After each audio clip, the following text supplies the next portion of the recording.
Sortie cinéma du mercredi 18 mars. Alors, est-ce qu'on va avoir de bons films cette semaine? Ça a l'air d'être plutôt pas mal. Commence avec le plus attendu, Projet Dernière Chance de Phil Lord. Moi, personnellement, je l'attends, mais il me fait aussi assez peur. Vous savez, le truc de l'amitié inattendue dans l'espace, là. Bon, après, moi, en tout cas, tout ce qui concerne les films dans l'espace, j'adore. Que ce soit Gravity, Seul sur Mars, Interstellar, Ad Astra, etc. J'ai vraiment adoré, donc celui-là, peut-être que ce sera une bonne surprise, ouais. Donc j'espère que Ryan Gosling ne me décevra pas. Ensuite, il y a le film Les Rayons et les Ombres de Xavier Giannoli. Film drame, français, historique. Pour l'instant, c'est parfait. Sauf que voilà, c'est assez long. 3h15 pour un film, aujourd'hui je trouve ça fait beaucoup.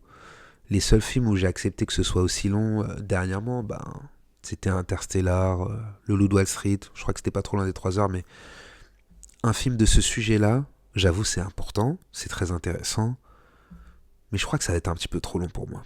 Police Flash 80 de Jean-Baptiste Sorel. Le film d'avant, le problème c'est qu'il était trop long. Bon pour celui-là, il n'y a pas de problème, hein. 1h26. Encore moins long qu'un film d'animation, quoi.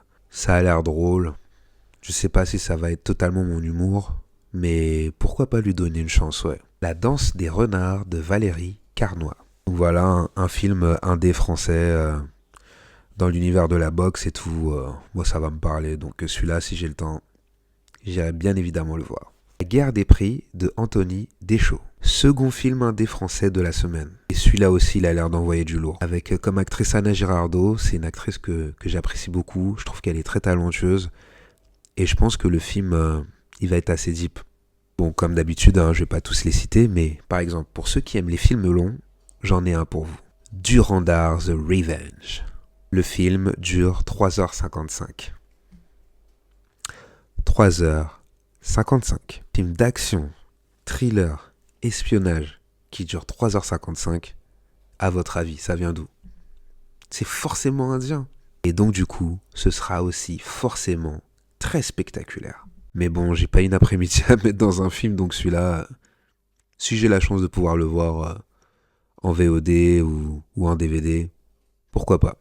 Ah oui, et n'oubliez pas, en ce moment, les films de Wong Kar-wai ressortent au cinéma. Donc moi, j'ai eu la chance de pouvoir voir Nos années sauvages et Les anges déchus.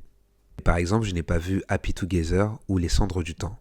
Donc ce sera l'occasion de pouvoir les découvrir au cinéma. Bon, la liste de cette semaine a l'air d'être plutôt pas mal. Et toi alors? T'iras voir quoi comme film?